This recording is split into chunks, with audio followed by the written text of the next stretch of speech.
Chike, this is not life oh. Every day, we beg people to give us small work. Meanwhile, boys our age are in the city, making money and sending things home. Look at us. We are still here, counting pieces of bread. Chike adjusted the hole on his shoulder.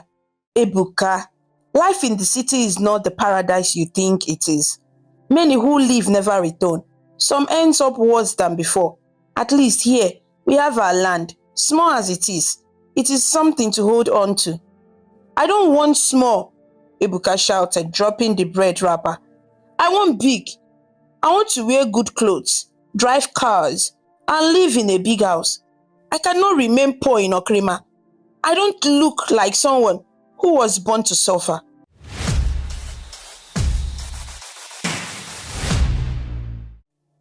The morning sun rose slowly over Okrima village, casting a golden light on the rows of houses that lined the main dusty road.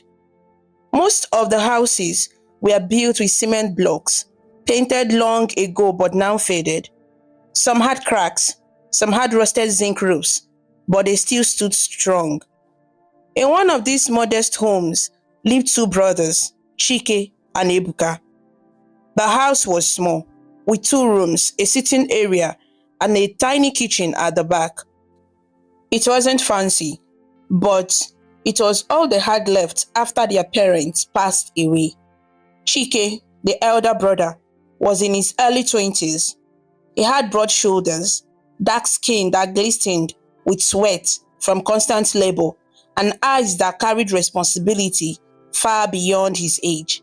Ebuka, the younger one, was 17, restless, sharp, and full of dreams bigger than the village. Their father had been a farmer who worked hard but died after a sudden illness during the rainy season. Their mother, a trader in Okrima market, followed a year after, battling another sickness. All that remained of their parents' hard work was a small piece of farmland outside the village. It was dry, difficult to cultivate, but it was the only thing the brothers could call their inheritance. Chike, Ebuka's voice rang out from the kitchen. Chike stepped out of the small room, tying his belt around his faded trousers. What is it?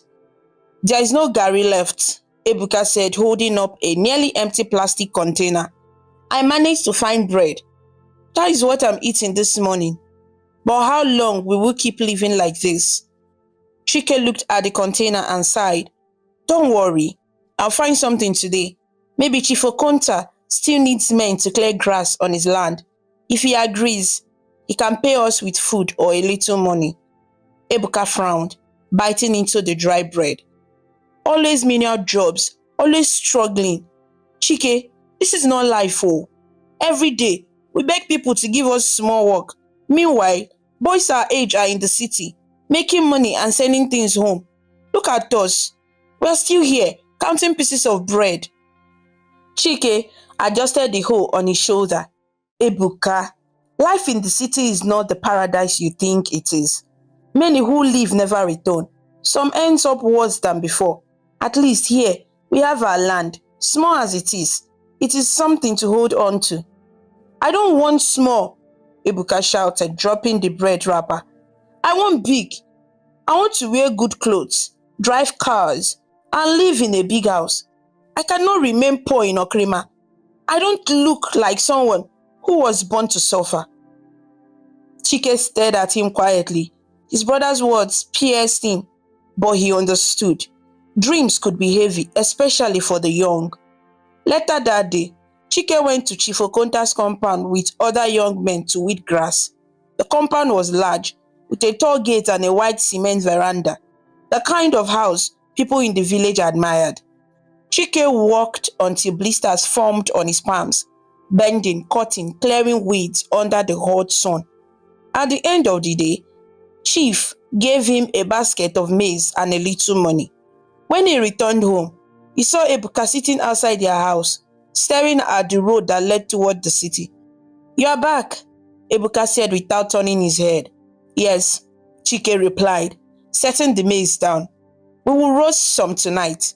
Tomorrow, I will take some to the market and sell the rest for soap and kerosene.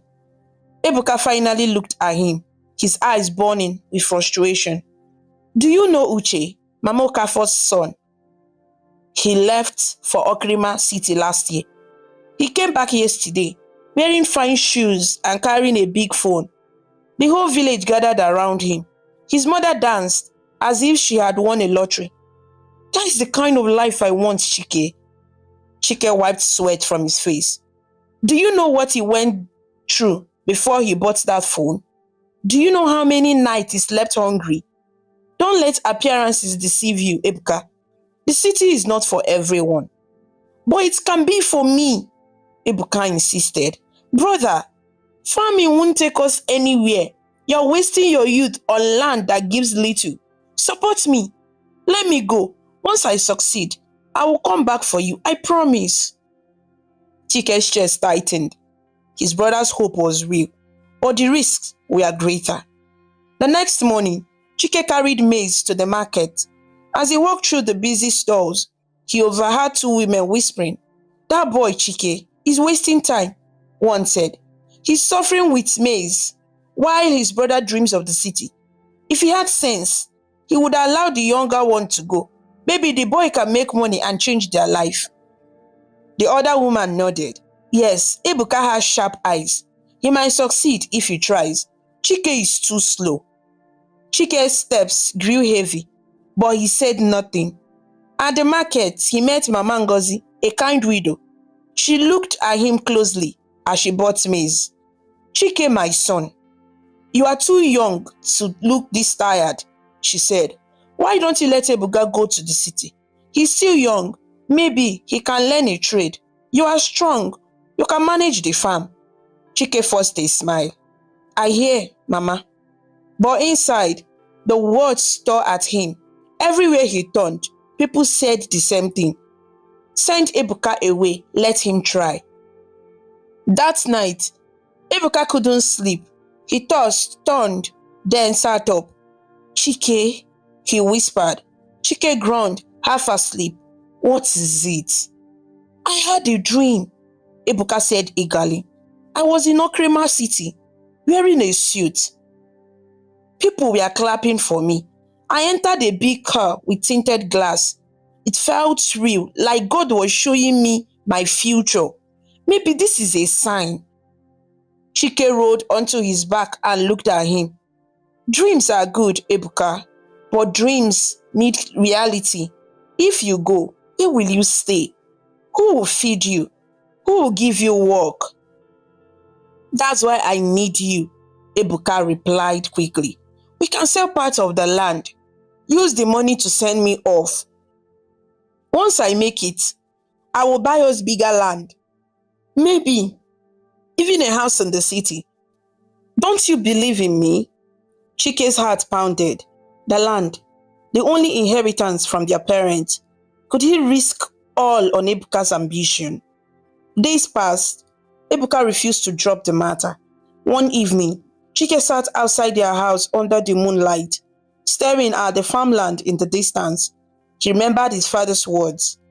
This land is our life. Guard it. It will feed you when I am gone. But Ebuka's voice echoed too. Sell part of it. Believe in me, brother. Ebuka came out and sat beside him. Brother, why are you quiet?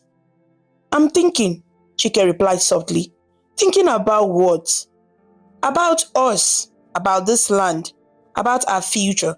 If I sell it, we may never get it back. But if I don't, you will say I killed your dream. Ebuka placed a hand on his shoulder. Chike, I swear, if you help me now, I will never forget you. I will make you proud. Chike looked into his brother's eyes. He saw burning fire there, ambition, desperation, hunger for more. And in that moment, Chike knew the time to decide had come. The air in Okrima village carried a heavy silence that week.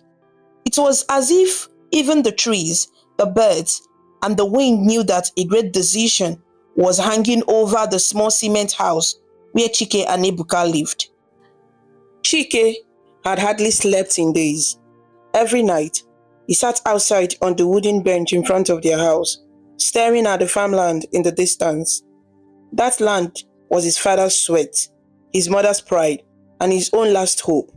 But now, it was the only coin he could offer to buy his brother's dream. Ebuka, on the other hand, was restless with excitement. He had already begun to picture himself in Okrima City, working, hustling, shining, and returning home like a king. He spoke of it every chance he got. His eyes always lit with fire. One evening, Chike called Ebuka to sit with him outside. The moon was bright, and the quiet hum of crickets filled the air. Ebuka, Chike began slowly. I have thought long and hard about your request. Ebuka leaned forward eagerly, and Chike's voice was heavy. I will sell part of the land. Ebuka's eyes widened. You mean it? You will really do it? Yes, Chike said with a sigh. If this is what it takes for you to chase your dream, then so be it. I cannot stand in your way. Our parents worked hard for us. If I can use what they left behind to give you a chance, I will. Tears filled Ebuka's eyes, but they were not tears of sorrow. They were tears of triumph. Thank you, Chike. You will not regret this. I swear on my life. I will go to the city. I will succeed. And I will come back for you. You will not suffer again. Chike forced a smile, though his heart felt like a stone. I trust you, my brother. Just remember, no matter how far you go, this village is your root. Ebuka nodded. Yes, I know. I will never forget. But even as he spoke, his heart was already flying beyond the village roads, racing toward the shining light of the city. The next morning, Chike walked to the farmland with the village head, Elder Ikenna, and two men who had shown interest in buying a portion of it. The men inspected the soil, walked the boundaries, and whispered among themselves. Finally, one of them said, the land is not much, but it will do. We can pay 600,000 naira. Chike's heart sank. 600,000 for the sweat of his father, the only inheritance left. But he knew bargaining would not change much. He needed the money fast. Agreed, Chike said quietly. The men counted the money in front of him. The notes were old and rough, but they felt heavier than anything he had ever held. As they handed it to him, Elder Ikenna placed a hand on Chike's shoulder. My son, this is not a small thing you have done.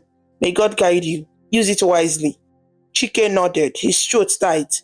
He folded the money carefully and walked home, feeling as though he had just buried a part of his parent. When Ebuka saw the money, his face lit up, brighter than the sun. Chike, this is it. This is the beginning of our new life. Chike forced a smile. Yes, Ebuka, our new life. The next days were filled with preparation.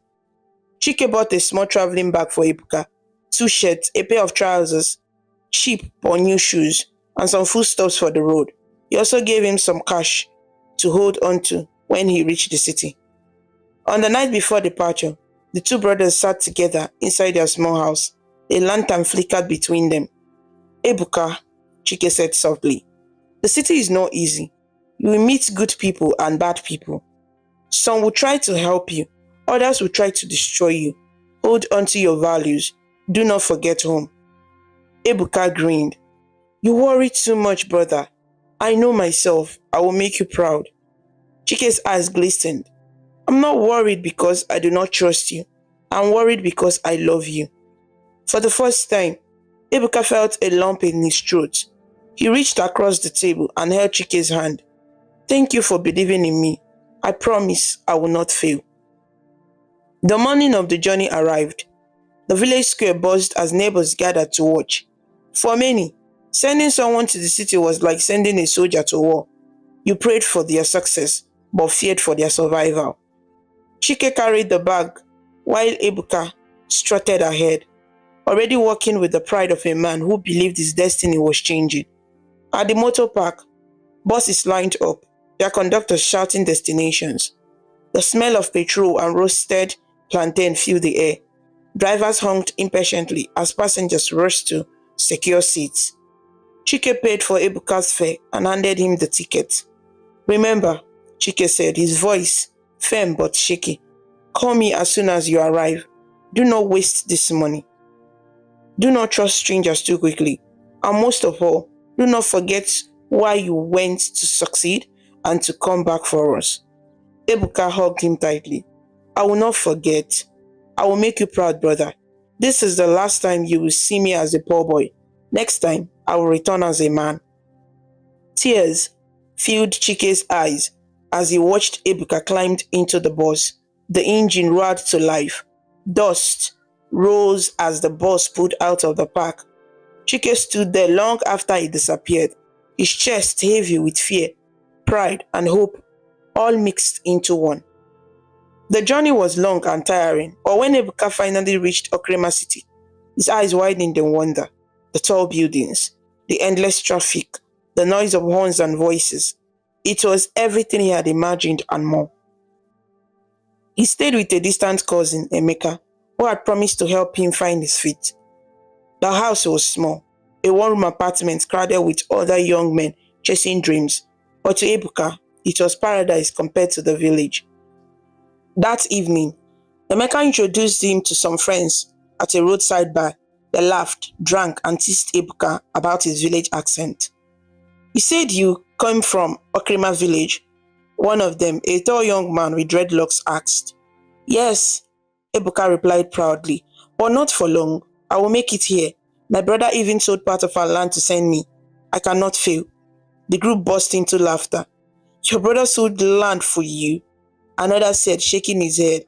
"Then forget the village, my guy. The city is where life is. If you go back, you're a fool. Use this chance for yourself." Ebuka laughed nervously. "Forget the village? How can I forget my brother?" The tall one with dreadlocks leaned closer, his eyes sharp. "Listen, my guy, the village is poverty. The city is money. If you want to succeed, you must cut yourself from the village life. Forget the farm. Forget the promises. Build yourself first." The words sank deep into Ebuka's heart. He laughed along with them. But as the night grew darker, those words refused to leave his mind. Forget the village. The noise of Okrima City never slept. Day and night, buses honked, traders shouted prices, and music blared from roadside shops. For Ebuka, who had only known the quiet life of the village, the city felt like another world. At first, it was overwhelming. The traffic, the crowds, the expenses, but deep inside, he believed this was where his destiny would be written. Ebuka's cousin Emeka welcomed him into his small one-room apartment, but the room was already crowded with 3 other young men. At night, Ebuka spread a thin mat on the floor, his bag as his pillow. Mosquitoes buzzed in the humid air, and sometimes he stayed awake listening to the loud music from the next compound. "City life no easy," Emeka said one night, shaking his head as he lay on his own mat. "But if you get patience, you go make am." "I don't want patience," Emeka muttered, staring at the ceiling. "I want success fast." Ebuka still have about 500,000 naira from the land money, and he kept it safe in his bag, not knowing what to do with it. The next morning, Emeka took him to the bus park to hustle as a bus conductor. "Just for a start," Emeka said. Ebuka's voice shouted fears until it cracked. He fought with passengers, dodged insults from drivers, and ran in the hot sun. At the end of the day, his share of the money was small, barely enough to buy food. Days turned into weeks. He carried loads at the market, washed cars for strangers, even hawked pure water at night. He returned exhausted, his clothes dusty, his pockets nearly empty. Sometimes he thought of the farm in Okrima village. At least there he had food, even if it was a little.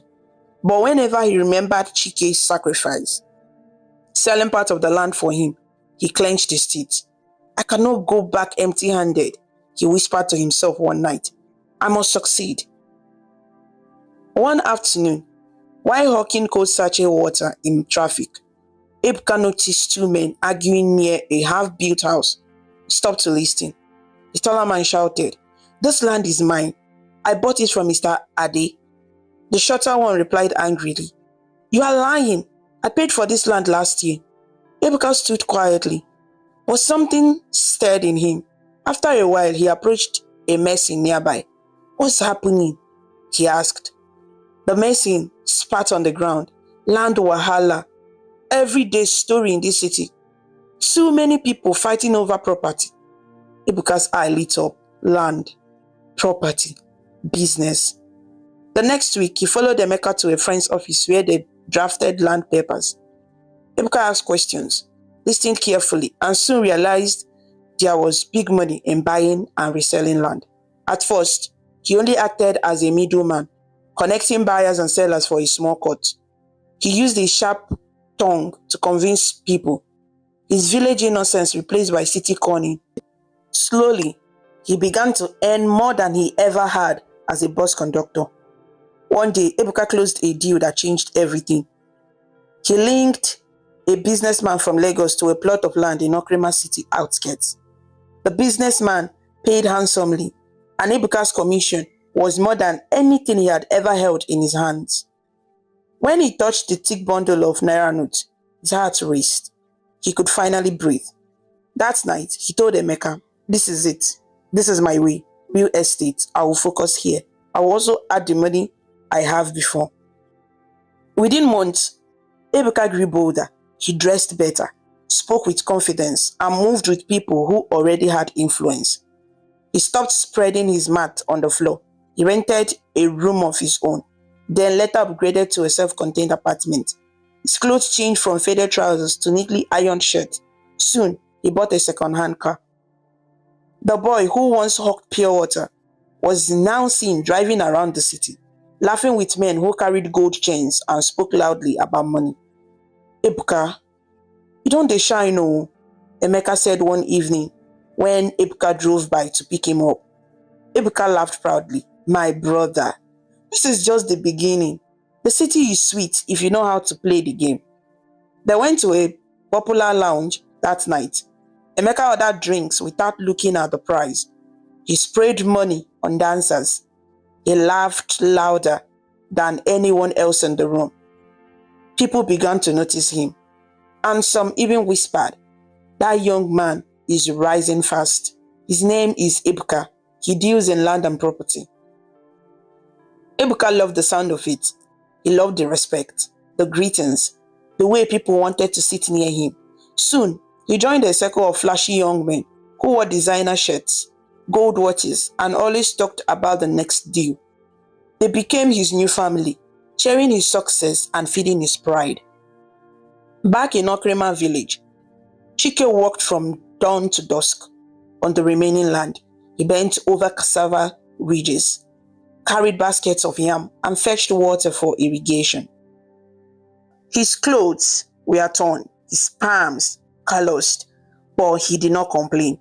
Neighbors often shook their heads when they saw him. "Chike is wasting," they said. "His younger brother is already making money in the city, but he's still here farming." Chike ignored them. At night, when he sat alone under the stars, he prayed, "God, bless Ebuka wherever he is. Let his dreams not fail. Even if I remain here, let him succeed." At first, Ebuka called often. "Brother," he would say over the phone, "things are moving. Just give me time. Soon I will come for you." Chike would smile. "Take your time, Ebuka. Just don't forget home." But as months passed, the calls reduced. When Chike called, Ebuka sometimes picked, sometimes didn't. One evening, Chike finally reached him. "Ebuka, how are you?" Chike asked warmly. "I'm fine," Ebuka replied quickly, his voice distracted. In the background, loud music played and people laughed. "You sound busy," Chike said softly. "I just wanted to hear your voice." Yes, I'm busy. We'll talk later." The line went dead. Chike stared at the phone, his chest heavy. One night in the city, Ebuka's new friends gathered at a bar. They were drinking and bragging about their latest deals. "Ebuka, you're making money now," one of them, Tunde, said. "But You still send small change at that village? Ebuka frowned. It's my brother. He sacrificed everything for me. Tunde laughed loudly. My guy, forget that story. Village life is poverty. This city is your life now. If you tie yourself to that village, you will not grow big. Another friend nodded. See, Ebuka, enjoy your life. Flash your car, buy land, chase money. Don't let anybody hold you down, not even family. Ebuka drank silently, but their words sank deep. Weeks later, Chike sent a message. We need money to repair the roof. Rain is leaking inside. Ebuka saw the message but didn't reply immediately. Later that night, he showed it to Tunde. See, she's disturbing me again, Ebuka said. Tunde smiled. Disturbing? My guy, you are enjoying life here. Why should you keep fixing village roofs? Let him handle himself. Ebuka hesitated, then slowly nodded. Maybe you are right. Maybe I need to focus on myself first. That night, for the first time, he began to see Chike not as the brother who sacrificed everything for him, but as a weight dragging him backward. The rainy season came early to Okrima village. Heavy clouds gathered over the farmland, pouring down sheets of water that turned the path into mud and flooded the small compound where Chike lived. Inside his modest cement house, water leaked through holes in the rusted zinc roof, dripping steadily into buckets he had placed in every corner. Chike sat on a wooden stool, watching the drops fall. His clothes were wet, his shoes damp, but his heart was heavier than the rain outside. He had not heard from Ebuka in weeks. That evening, Chike lit a lantern, sat at the small wooden table and pulled out a sheet of lined paper. His handwriting was rough but careful as he began. Dear Ebuka, I hope this letter finds you well. The roof of our house is leaking badly. Each time it rains, water enters everywhere. I cannot repair it alone. Please, if you can send even a little money, it will help. May God bless you as you remember us here, your brother Chike. He folded the letter neatly and walked to the small post office in the village the next morning. The postmaster stamped it and promised it would reach the city. Days turned into weeks, then months, no reply came. One evening, as he sat outside, neighbor Mama Ifoma approached. Chike, have you heard from Ebuka? He asked. Not yet, Chike replied softly. She shook her head. That boy is enjoying himself in the city. Don't expect too much. City changes people. Chike smiled faintly, though his chest tightened. He will not forget me. He is my brother. But inside, doubt had begun to grow. Meanwhile, in Okrima city, Ebuka was living a very different life. His small real estate hustle had expanded. He wore fine clothes, drove a sleek car, and spent nights at clubs surrounded by friends. One afternoon, his phone buzzed with a message from Chike. Brother, please, remember the roof. We are suffering whenever rain falls. Ebuka frowned, tossing the phone on his glass table. Tunde, his flashy friend, noticed. What's that? Tunde asked, sipping his drink. My brother again, Ebuka muttered. Always asking for money. Roof this, farm that. Doesn't he know I'm busy? Tunde laughed. Forget him. You are in the city now. Don't waste your time fixing village roofs. Focus on yourself. Ebuka nodded slowly. You are right. I cannot be sending every kobo back. Let him manage. And with that, he ignored the message. But ignoring the message was not enough. One day, Ebuka met a government officer at a land registration office.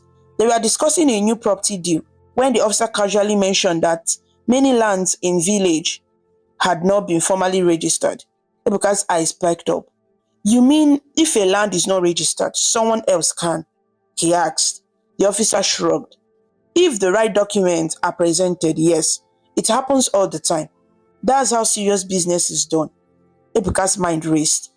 The land in Okrima village, the land my brother is still farming. That evening, he sat with Tunde and explained his plan. My father left land in the village.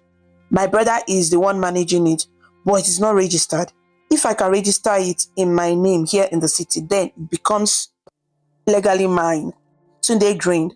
My guy, that is sharp thinking, oh. Do it fast before he wakes up. And so, Ebuka began the process. He bribed one or two officers, signed papers, and within weeks, the land that Chike sweated on every day was officially registered in Ebuka's name. When he held the certificate in his hand, he smiled proudly. This is power, he whispered. Now everything belongs to me.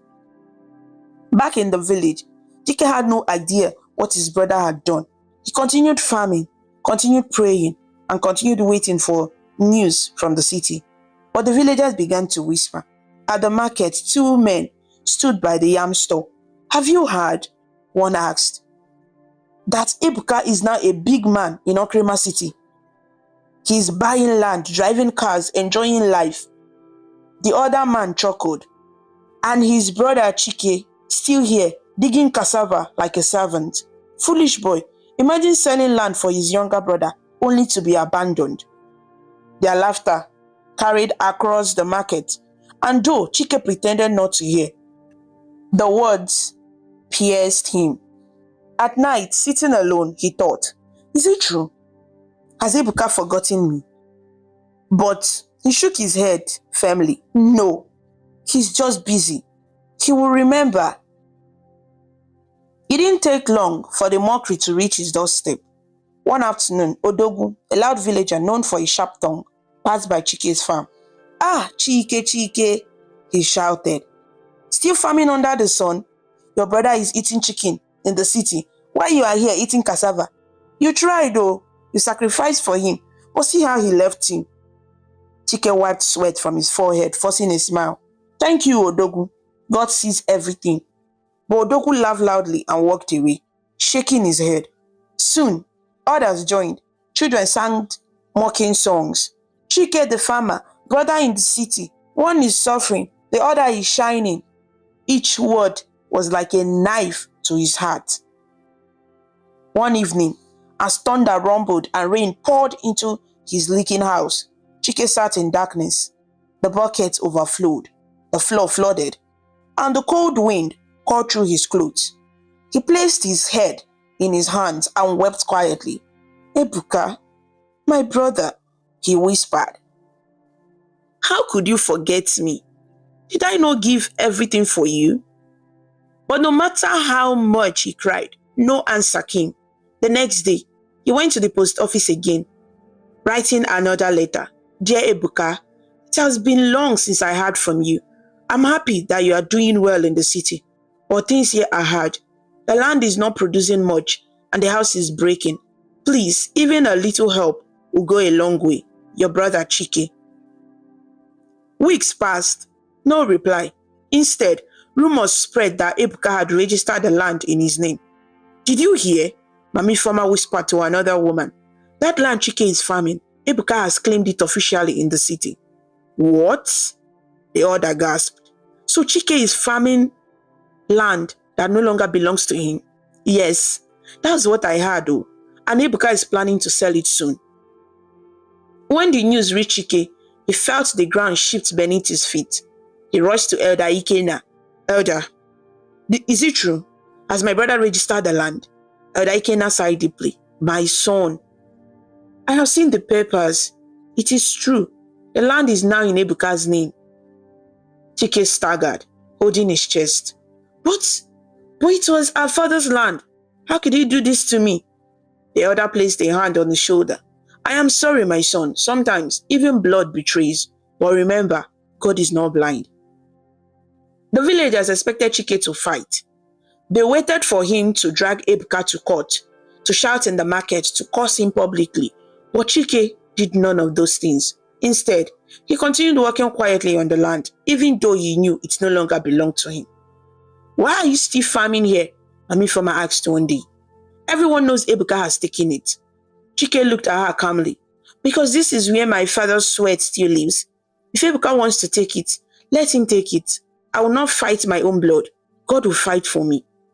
His words spread through the village, and people shook their heads. Some called him foolish, others called him patient.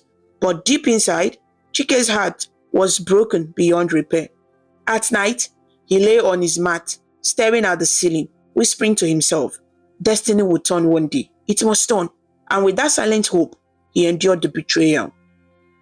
The story of the two brothers was already spreading across Okrema City. On one side was Ebuka, the young man who came from a small village with nothing but dreams, now flashing cars, drinking champagne, and building his name in the property world.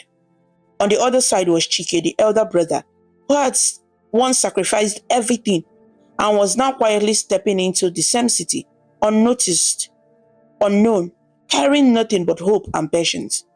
By this time, Ebuka had become a force. His real estate hustle grew into a company. He registered a business name, Golden Path Properties, and began to buy and sell land aggressively. He wasn't always clean about it. Sometimes he sold the same land to two buyers. Sometimes he bribed land officers to change documents. Sometimes he used thugs to chase poor families away from land so he could sell it. But money was flowing, and Ebuka was living the life he always dreamed of. One evening, as he sat with his friends, Tunde, in a luxurious lounge, Ebuka raised his glass. To success, he shouted. Tunde clinked his glass with his. To success, my guy. You are a rising star. Soon, even the politicians will know your name. Ebuka grinned. They already do. Next week, I'm meeting one honorable about a big land project. Once I secure that, nobody in this city can talk to me anyhow. He leaned back in his chair, his golden watch shining under the light. The boy who once hawked pure water was now feared and respected. But with the success came arrogance.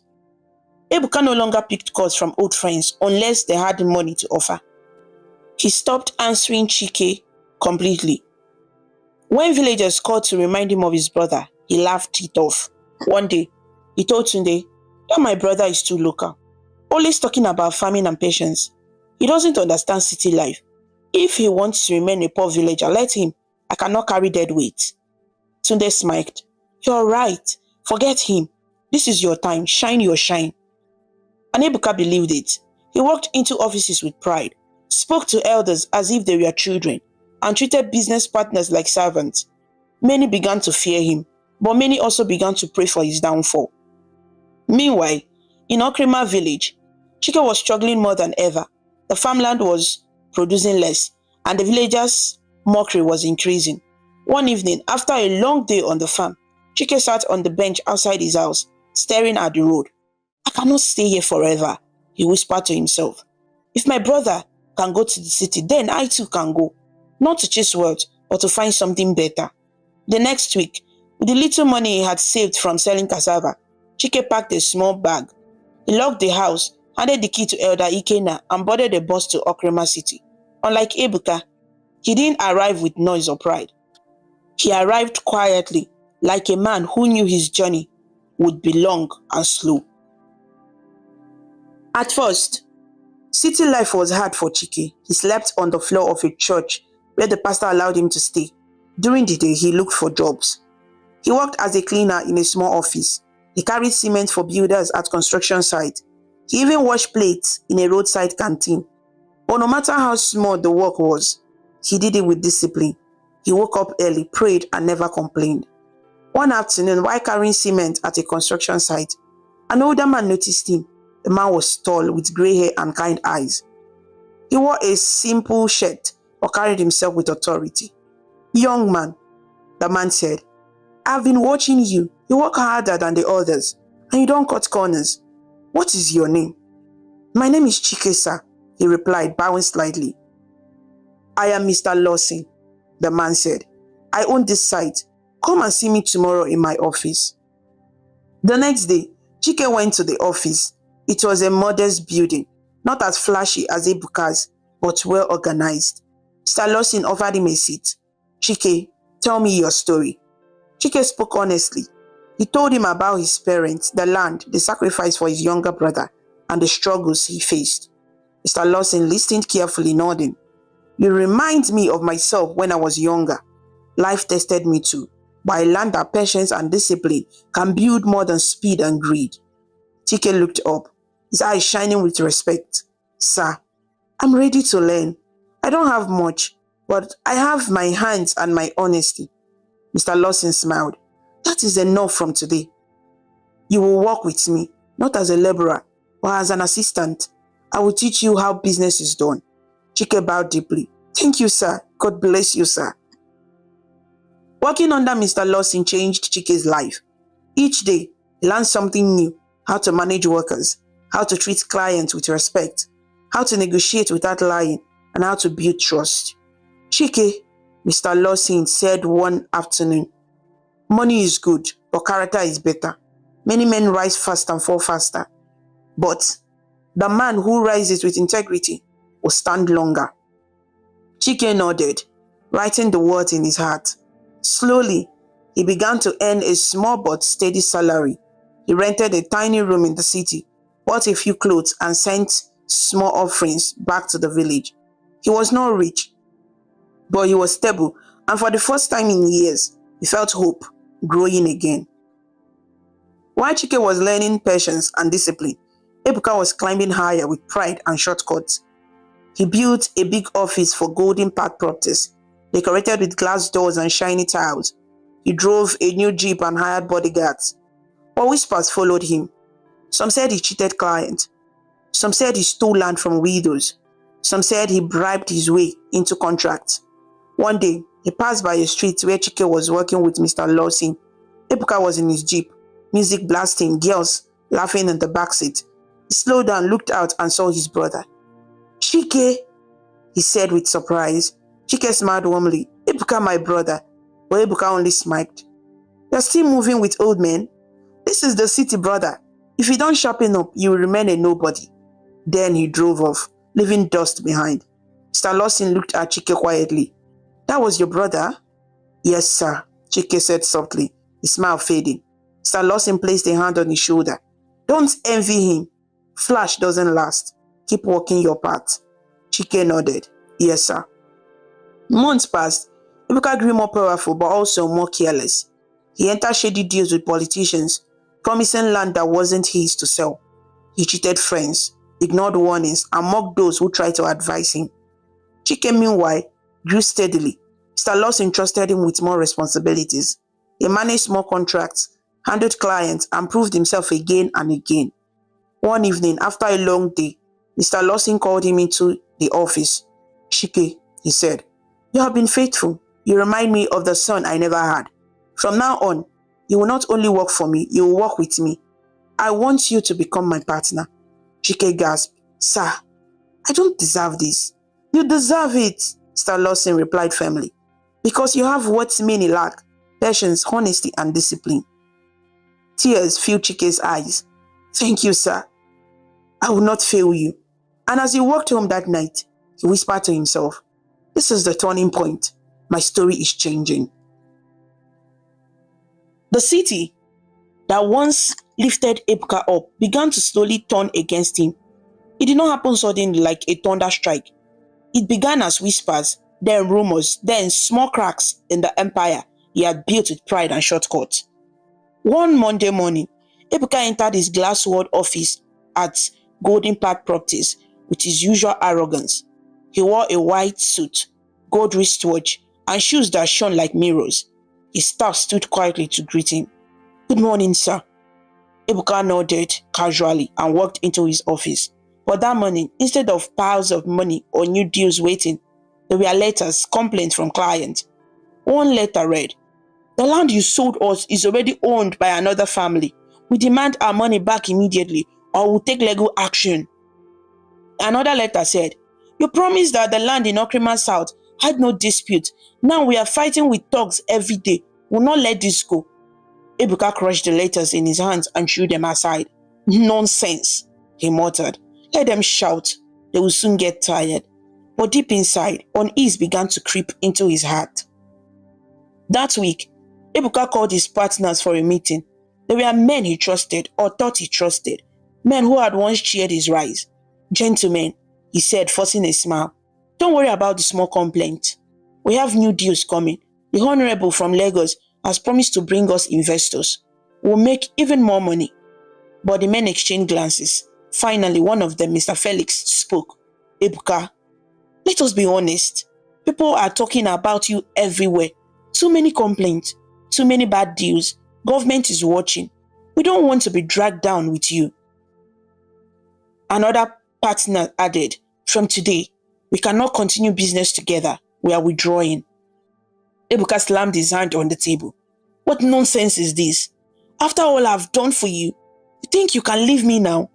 Or they stood up calmly, gathered their files and walked out. That day, Ebuka realized he was standing alone. Weeks later, men in black suits visited his office. They introduced themselves as officials from the Economic and Financial Crimes Commission, EFCC. Mr. Ebuka, one of them said sternly, we're investigating reports of fraudulent land sales under Golden Park Properties. You will need to provide documents for the last 5 years. Ebuka laughed nervously.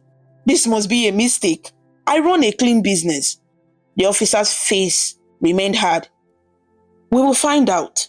You have 7 days. When they left, sweat dripped down his forehead. He called Tunde immediately. My guy, EFCC people just came to my office. What should I do? But Tunde's voice was cold. That's serious, so but see Ebuka, cannot be involved. My name must not enter this matter. Good luck. The line went dead. That evening, Ebuka tried calling other friends. Some did not pick, some answered with excuses. Bro, I'm not in town. Sorry, I can't talk now. Let's catch up later. He went to the lounge where he once bought drinks for everyone. The moment he entered, the music seemed to fade. People who once rushed to greet him now turned their faces away. The waiter, who used to call him Chairman, said quietly, Sir, please, management said we cannot open credit for you again. Ebuka clenched his fist. Credit? Did I ever drink here on credit? Or he walked out, his chest burning. The streets that once bowed to him now treated him like a stranger.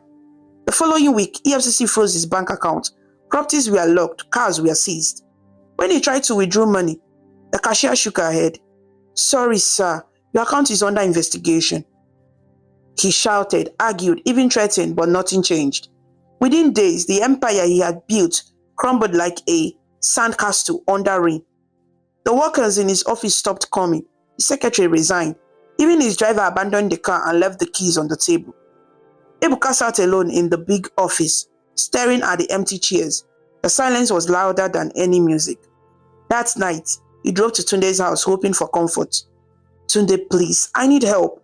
Just small money to settle some things until this investigation ends. But Tunde shook his head. Ebuka, I told you before, I cannot involve myself. I have my own issues. You too, Ebuka whispered, his voice cracking. After all the drinks, all the money I spent on you. Tunde looked away. That was then. This is now. Good night. The door closed in his face. Ebuka staggered back to his car, his eyes burning with tears. While Ebuka's world collapsed quietly, Chike's life was moving in the opposite direction. Under the mentorship of Mr. Lonsin, he had grown steadily in business. He now handled contracts on his own, supervised workers, and even saved enough to buy a small plot of land, not flashy but legal and clean.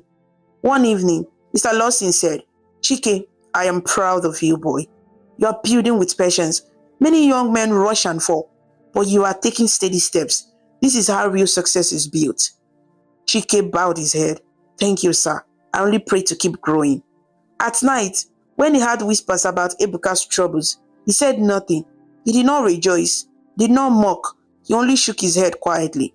He's still my brother, he whispered to himself. Destiny has its way. I will not laugh at his pain. Back in his small rented apartment, far from the big house he once lived in, Ebuka sat in darkness. The generator had stopped because he could not afford fuel. His phone lay silent, no calls, no messages. He picked it up and scrolled through his contacts. Names filled the screen, but none he could call. Nobody would answer. He thought of Chike, but pride held him back. How could he call the brother he once mocked? How could he admit failure? He lay on his bed, staring at the ceiling, tears rolling down his cheeks. From king of the city, he had become a forgotten man. The winds of destiny were beginning to change in Okrema City. For years, Ebuka's name had filled the street with noise, but now it was fading into whispers of scandal and failure. On the other side, a new name was beginning to rise, Chike, the man who had walked into the city quietly without noise, without flash, but with discipline and patience. It began with a simple opportunity. Mr. Lawson, Chike's mentor, had worked with the city government for many years. One afternoon, he called Chike into his office. "Chike," he said with a smile, "the Ministry of Housing is looking for a reliable contractor for a new housing project in Okrema South. They asked me to recommend someone. I told them about you." Chike froze. "Me? Sir, I'm not ready for something that big." Mr. Lawson leaned forward. "You are more than ready. You have worked hard. You have proven yourself, and you have never failed me. This is your time." Chike swallowed hard. "Sir, I don't know what to say." "Say yes," Mr. Lawson said firmly. "Opportunities do not knock twice. Take this and show them the kind of man you are." With trembling hands, Chike accepted. The project was massive, dozens of housing units for civil servants. It required manpower, materials, and management. But Chike threw himself into the work with discipline. He hired workers, supervised every detail, and refused to cut corners. Where others used cheap materials to steal money, Chike insisted on quality. Where others lied about progress, Chike told the truth. Months later, when the housing units were completed, government officials came for inspection. One of them, a commissioner, turned to Mr. Lawson and said, "This is one of the best projects we have seen in years. Who handled it?" Mr. Lawson smiled and pointed at Chike. "He did." The commissioner walked up to Chike and shook his hand. "Young man, your name will go far in this city. From today, you are not just another contractor. You are a man of integrity. Expect more work from us." News spread quickly. Chike, the man of integrity. People called him. His name appeared in local newspapers. His pictures was printed beside the new housing project. In the market, people pointed at his photo. "That is the brother of Ebuka, the flashy one. But this one, he is different. He is humble. He is honest." For the first time, Chike's name carried weight in Okrema City. He rented a bigger office. Not flashy, but respectable. He hired staff, treated them well, and paid them on time. His small one-room apartment gave way to a modest two-bedroom flat. But even as he rose, he remained humble. Every Sunday he went to church. Every week he visited Mr. Lawson to thank him. And whenever villagers called, he answered warmly, never forgetting where he came from. Meanwhile, Ebuka sat in his small apartment, the curtains drawn, the silence heavy. His phone buzzed one evening with a message. "Have you heard? Your brother Chike just finished a big government project. His name is everywhere. They say he is the new star in Okrema City." Ebuka stared at the screen, his heart pounding. "My brother Chike," he whispered. He paced the room, anger and shame fighting inside him. The brother he once mocked as too local was now the man the city celebrated. For days, he could not sleep. His pride burned, but so did his desperation. He had no money, no friends, no influence left.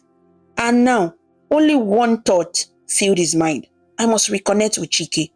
One afternoon, Ebuka swallowed his pride and made his way to Chike's new office. He wore an old suit.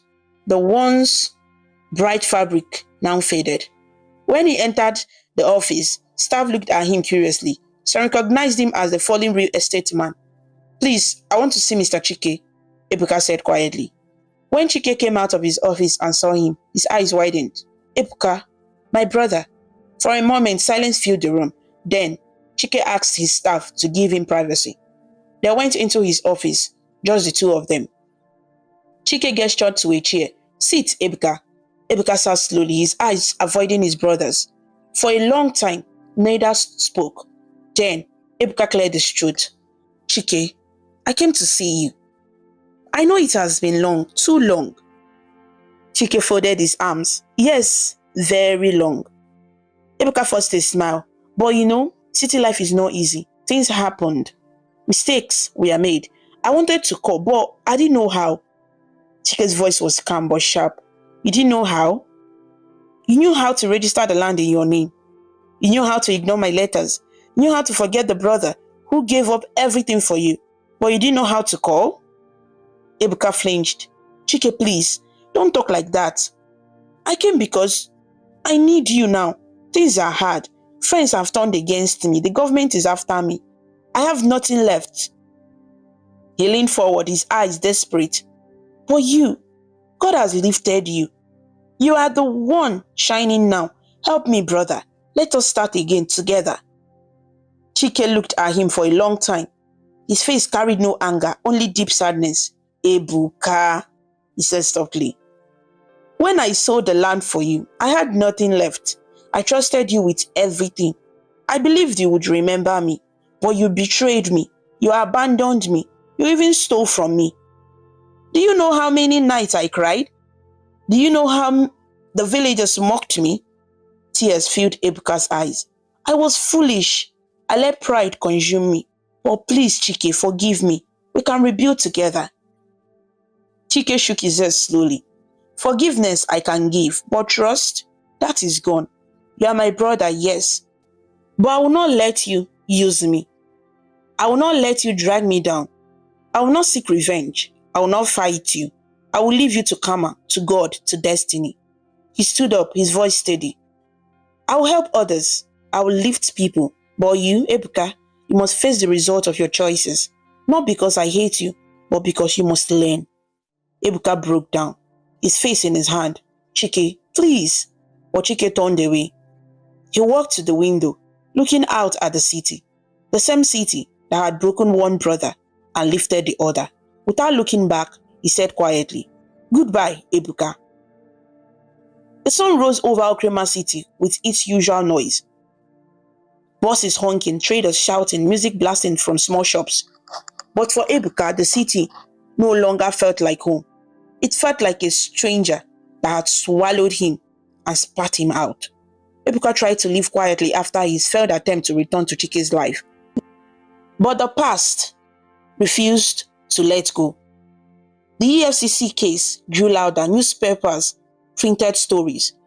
Golden Path Properties under investigation for fraudulent deals. Ebuka, once a rising star, now facing multiple charges. Clients he had cheated came forward demanding justice. People he once oppressed found boldness to speak. One morning, he walked to the market to buy food. As he moved between stores, whispers followed him. That's him, that's Ebuka. See how he has fallen, from jeep to walking like us. God has caught him. Betrayal never lasts. Some even laughed openly. A young man shouted, Chairman, where is your convoy? Where are your girls? Where is your money? Laughter erupted around him. Ebuka lowered his head and walked faster, shame burning his skin. For the first time in his life, he knew what it meant to be truly disgraced. While Ebuka sank, Chike rose higher. The housing project he completed opened more doors. He was awarded another government contract, then another. But what made him different was not the money, it was his name. People trusted him. They called him Chike the Honest, Chike the man of integrity. One afternoon, the governor of Okrema State invited him to a ceremony. Chike stood on the stage, simple in his suit, as the governor placed a medal of honor around his neck. Today, the governor declared, we honor a man who has shown that success can be built with honesty. Let young men and women learn from him. Let Okrema City learn from him. This is the kind of citizen we want. The crowd clapped and cheered. Some shouted his name. Cameras flashed. Chike smiled humbly, raising his hand in thanks. In that moment, remembered his parents, his sacrifices, and even the night he cried alone in the leaking house. His heart whispered, it was worth it. News of Chike's celebration spread everywhere, even Ebuka had it. He stayed in his small apartment, reading the newspaper over and over. His chest ached. His pride was gone. All he felt was emptiness. One evening, when the pain grew too heavy, he walked slowly to Chike's office. The guards recognized him but allowed him in. Chike was sitting behind his desk when the door opened. He looked up and froze. Ebuka stood there, thinner than before, his clothes worn, his eyes tired. For a long moment, silence filled the room. Then Ebuka spoke, his voice breaking. Brother, I came to say I'm sorry again. Chike's eyes softened, but his face remained calm. Sit, Ebuka. Ebuka sat, his hands trembling, tears filled his eyes. I destroyed everything, he said. My friends left me. My wealth is gone. The city had turned its back on me. I have nothing left. He looked up at Chike, his voice shaking. But the worst of it all is what I did to you. The brother who gave me everything, the brother I betrayed. I don't deserve to be here, but I could not carry the guilt anymore. Forgive me, Chike. Chike was silent for a long time. His heart pounded. Memories flooded his mind. Selling the land for Ebuka, sleeping in the leaking house, crying alone, being mocked by villagers, and finally, hearing of the land theft. He stood slowly and walked to the window again. His hands clasped behind his back. His voice was quiet but firm. Ebuka, you broke me. You abandoned me when I needed you. You stole from me. You mocked me. You left me to suffer alone. I cannot forget those nights. I cannot forget those tears. Ebuka lowered his head, tears rolling down his cheeks. But, Chike continued, turning to face him. I will not hate you. Hatred will not heal me. Revenge will not give me peace. I forgive you not because you deserve it, but because I deserve to be free. He walked closer, his eyes steady. But forgiveness does not mean reconciliation. We cannot go back to what we were. You must live your life, and I will live mine. I will not fight you, but I will not walk with you either. Ebuka broke down completely, falling to his knees. Chike, please, even if you don't walk with me, at least pray for me. I don't know how to stand anymore. Chike placed a hand on his shoulder, his voice soft. I'll pray for you, brother. May God give you the strength to start again, not with pride, but with humility. He turned away, signaling the end of the conversation. Go now, Ebuka. The rest is between you and God. When Ebuka left the office that day, he felt both broken and lighter. He knew the road ahead would be lonely, but he also knew his brother had given him something more powerful than money, forgiveness. Chike, on the other hand, stood by his window, looking out at the city. He whispered to himself, greed and betrayal may bring temporary success, but integrity and sacrifice, they stand the test of time. And with that, the story of the brothers came full circle. One broken by betrayal, the other lifted by honesty. The story of Chike and Ebuka teaches us that greed, arrogance, and betrayal may bring quick success for a short time, but they always end in disgrace and emptiness. True greatness comes from patience, sacrifice, and integrity. Chike, who worked honestly and endured hardship, was lifted and honored in the end, while Ebuka, who chose shortcuts and pride, was abandoned. The lesson is clear. A life built on truth and discipline may rise slowly, but it will stand strong, while a life built on lies and selfishness will surely collapse. Thank you so much for watching this amazing story about the two brothers on African Stories by V. If you liked it and felt inspired with their journey, please show your support by clicking the like button, sharing with your friends, and leaving a comment below. To see more interesting stories and learn about different cultures, subscribe to African Stories by V, and do not forget to ring the notification bell so you never miss a new story. Your support means a lot and helps us bring more stories to you. Until we meet again, stay connected, stay inspired, and keep smiling.